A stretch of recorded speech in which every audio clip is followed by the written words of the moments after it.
নমস্কার বন্ধুরা, শুভ জন্মাষ্টমী। জানি আজকে সবার বাড়িতেই জন্মাষ্টমী পালন করা হচ্ছে, গোপুর জন্মদিন সেলিব্রেট করা হচ্ছে আনন্দের সাথে এবং ভক্তির সাথে। হোক সেটা ধুমধাম করে বা একটু ছোট করে।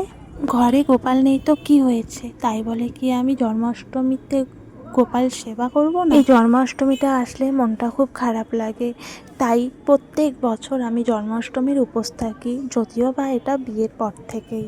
আর হ্যাঁ, আমি এটাও জানি নির্জলা উপোস থাকা আমার জন্য ঠিক না, কারণ আমার সন্তান এখন অনেকটাই ছোট। বছরে তো একটা দিনই ভগবানের নাম করে না হয় একটা দিন আমি আমার সন্তানের মঙ্গল কামনার জন্য ভগবানের সেবায় থাকলাম।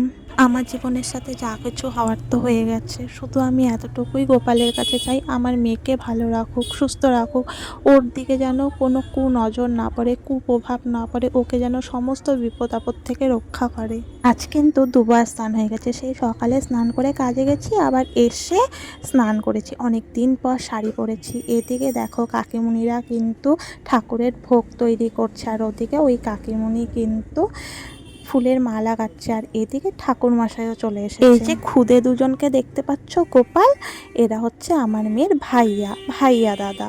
আমার মেয়েকে সবাই বুনি করে ডাকে। এদিকে যারা যারা উপোস ছিল সবাই কিন্তু ঠাকুরের অভিষেক করাচ্ছে, আমিও কিন্তু করি। কোনো কষ্ট পেলে, কোনো বিপদ হলেই, যাকে আমি সর্বক্ষণ ডাকি, আমার সাথে কোনো খারাপ কিছু হলে, যার সাথে আমার খুব বোঝাপড়া চলে, তাকে আজকে আমি অভিষেক করিয়েছি। প্রত্যেক বছর আমি এই দিনটা ফিরে পেতে চাই। এদিকে অভিষেক করানোর পর খুব সুন্দর করে দেখো ড্রেস পরিয়ে সাজিয়ে গোপালের আসনে বসিয়ে দেওয়া হয়েছে। এদিকে আমাদের অঞ্জলি দিয়ে পুজো কমপ্লিট। চরণামৃত খেয়ে উপোস ভেঙেছিলাম, ওটা গরম লাগছিল, পরে শাড়িটা খুলে অন্য ড্রেস পরে এসে আমিও প্রসাদ খেতে বসে পড়লাম। মেয়েকেও নিয়ে এসেছিলাম, কারণ মেয়ে খুব কান্না করছিল আসার জন্য। আর এদিকে মাসি বাড়ি আসতেই দেখি মাসি বাড়ির এখনো অভিষেকই হয়নি, রাত 10টা বাজে, তখন সবে শুরু হলো।